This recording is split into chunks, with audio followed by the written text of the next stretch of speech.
In an interview with AV Club, Dan Harmon once said the Rick and Morty staff had developed a secret plot point they would keep from the audiences for forever, but then someone on Reddit figured it out and they were glad they did nothing with it. So let's sort through some of the best and most outrageous theories the Internet Beehive has produced and see what's the most likely answer. Additionally, as someone always inevitably says it in the comments, yes, there are infinite universes, meaning infinite possibilities, but that doesn't pertain to specific characters, which is where many of these come from. So without further ado, I'm Dave Klein, and let's go over the most interesting and most outrageous Rick and Morty fan theories. Close encounters of the Rick kind from Season 1 and the Ricklantis mix-up from Season 3 are the spawning grounds for many fantastic theories, as these are the episodes where the show features who fans refer to as Evil Morty. In Close Encounters of the Rick kind, Evil Morty is shown to be in control of Evil Rick, and together the two of them go on a spree murdering Ricks and capturing Mortys. In the episode, Rick is so smart that he needs a Morty in order to counterbalance his intelligence and hide from his enemies. Thus, as he refers to himself as the Rickest Rick, he would need the Mortiest Morty to counteract this. Platonic Sex Fiend on Reddit presents the idea that perhaps Evil Morty could be considered the Rickest Morty, and simultaneously we see Doofus Rick in this episode, who in Platonic Sex Fiend's opinion acts more Morty-like and perhaps could be considered the Mortiest Rick. Just like how Doofus Rick had no Morty and doesn't need one, Evil Morty had no Rick. Just like how Doofus Rick is extremely dumb comparatively, Evil Morty is extremely smart. Thus, he posits that perhaps Evil Morty, in his travels, came upon the Council of Ricks and saw how the Ricks were objectifying and subjugating their Mortys. Evil Morty then made it his mission to wage a war upon the Ricks and thereby free the Mortys. He also presents the idea that Evil Morty will end up being the main antagonist to C-137 Rick and Morty, and will try to bring the Mortiest Morty over to his side. While this theory was presented after Season 1 and prior to Season 2, so far we've seen nothing to dispute the idea that Evil Morty might be on a mission to destroy Ricks, as in Season 3 we see him taking over the Citadel. By the way, hey, still not curious about what might have happened at that crazy Citadel place? Psh, not at all, Morty. That place will never have any bearing over our lives ever again. Or could it? No, seriously, I really hope that Season 4 has more. That would be really cool. While I'm on the topic of Evil Morty, let's talk about another theory, this time presented by Greenfingers559, and taking a look at the opening credits to Season 1. One of the very first things shown during every opening credit is a scene in which Rick and Morty are running away from monsters. Rick escapes through a portal and completely leaves Morty, who has tripped and fallen, behind to his fate. Greenfingers559 posits that this Morty is the very same Morty who goes on to become Evil Morty from the various Citadel episodes, wanting revenge on Rick and all Ricks for leaving him behind like that. In a theory that's a possible candidate for the secret plotline Dan, Justin, and Ryan had in mind for the show, I Am Not a Cop, who's probably a cop, presents the idea that Rick knows he's on a TV show thanks to all the fourth wall breaking within the show. For example, there's this moment at the end of the pilot episode. Rick and Morty forever 100 times. Over and over, rickandmortyadventures.com, www.rickandmorty.com, www.rickandmortyadventures, all 100 years. There's of course the moment where Rick coined his own catchphrase, faced the metaphorical camera, and said he'd see everyone next week. Wubba-lubba-dub-dubs! Yeah! That's my new thing. I'm kind of like, what's his name? Arsenio. That's what Arsenio used to say on his show. Wubba-gobba-lub-ups! Right? See you next week, everybody. I don't get it. There's the moments when Rick had to take them to another reality to escape completely destroying their own, and Rick mentions they can only do this a certain number of times, indicating this is due to audiences being annoyed with them. It's not like we can do this every week anyways. We get 3 or 4 more of these tops.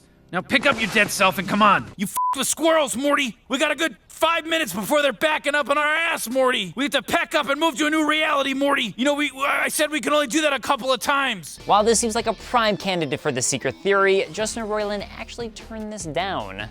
I love stuff where, like, at the end of the episode, like, Rick's like, you know, remember back in the first act of the episode when you did this thing, you know, it's like it's just like, you know, it, it's a TV show. Well, then there's the people who go, does Rick know he's on a TV show? Is this like some sort of master plan? But really, no, it's just us having fun and, like, being loose and allowing ourselves to do that kind of stuff. So apparently not, and it was just them trying to have fun with the show, but it's still fun to think about. This one comes from the YouTube channel The Save Point Guild. And I highly recommend watching their full video, The Secret of the Ticket, for their full breakdown and explanation. But basically, it goes like this. In Season 2's episode, Morty Night Run, Rick and Morty of Dimension C-137 receive a ticket at the beginning of the episode for their Jerry they leave at Jerry Barrie, ticket number 5126. We then see a cut for the intro and return to Rick and Morty who go about their shenanigans, with Rick loading his space vehicle up with some sort of crystals near the end of the episode. Finally, Rick and Morty return to the Jerry Barrie to pick up their Jerry. A slightly panicked other Rick and Morty come, who ask if they have 5126. Hey, wait, do you have 5126? I'm not sure. Morty. That's a Blips and Chits ticket. What? Way to go, Morty. Whatever. Wait, what? While this could mean a number of things, such as the other Rick was given Jerry 5126 and asking if it was actually theirs, the Save Point Guild has a different idea. He thinks it's possible that this Rick and Morty had ticket 5126 and were asking for theirs back. Meaning, after the opening credits scene, the Rick and Morty we were following the entire episode were from an entirely different dimension altogether than the C-137 Rick and Morty we usually follow. And continuing that, as we saw this Rick and Morty grab crystal rocks, episode 4, Total Recall, shows Rick throwing out these very same crystal rocks, which would mean that all of episode 4, involving Poopy Butthole, follows a different Rick and Morty from the main C-137 Rick and Morty we've established in the show. That would also explain how we, as an audience, didn't know who Poopy Butthole was, and how the show was able to trick us that he'd been there all along, because maybe in this other dimension he had been there all along. Due to this, the Save Point Guild suggests that unless it's specified we're watching Rick Sanchez of Dimension C-137, or there's a specific reference like the graves in the backyard, we could be following one of any of the infinite Ricks and Mortys in any given episode, and we don't know which one we're watching. And while all of this is incredibly intriguing and definitely possible, it's worth mentioning that on the commentary track for episode 2, Morty Night Run, Justin, Dan, and Ryan mentioned the ticket, but only in the sense that it's important because you don't know which Jerry they end up with, and the joke being just how little Rick cares. They also mentioned the crystals in relation to episode 4, and that certain elements, such as the smaller crystal on them, are an art department thing they didn't even realize were a part of it. So I'm not sure how much of this was intentional, but it's a really cool theory regardless, and you should definitely watch the Save Point Guild's entire video explaining it. Sony 133 suggests the idea that we really don't know if Rick C-137 is from the same dimension as the Mortiest Morty, or Morty we've been following throughout the show. I also constantly see this theory in my videos when I refer to Rick and Morty as being from Dimension C-137. After all, he was extremely quick to find and jump to another alternate reality when completely screwing up the one where he turned everybody into Cronenberg monsters. It's never really been confirmed that this Rick is from the same dimension as Morty, plus we know that he came back into Beth and the Smith family's lives 1 year exactly before being abducted by the Council of Ricks. Yet, during the episode, even though he came back into their lives 1 year prior, we see he has a distinct memory of holding Morty as a baby. How can this be? Other than maybe he stopped by for a day to visit his grandson. But other than that, how can this be? And an amazing theory that crosses not just in-universe dimensions, but also shows CZ Aloha Drake C, sorry if I'm pronouncing that wrong, suggests that Rick's ex-wife could be none other than Miss Frizzle from the Magic School Bus. This one's pretty crazy, but stick with me here. We know for a fact that Rick likes redheads. We need a hang glider and a crotchless Uncle Sam costume, and I want the entire field of your largest stadium covered end to end with naked redheads. Fact. We know that Summer is a redhead, therefore the recessive gene must be in there somewhere, likely from Rick's ex-wife. Fact. We also know that Miss Frizzle's Magic School Bus is alive, and who else can turn humans into vehicles? Rick.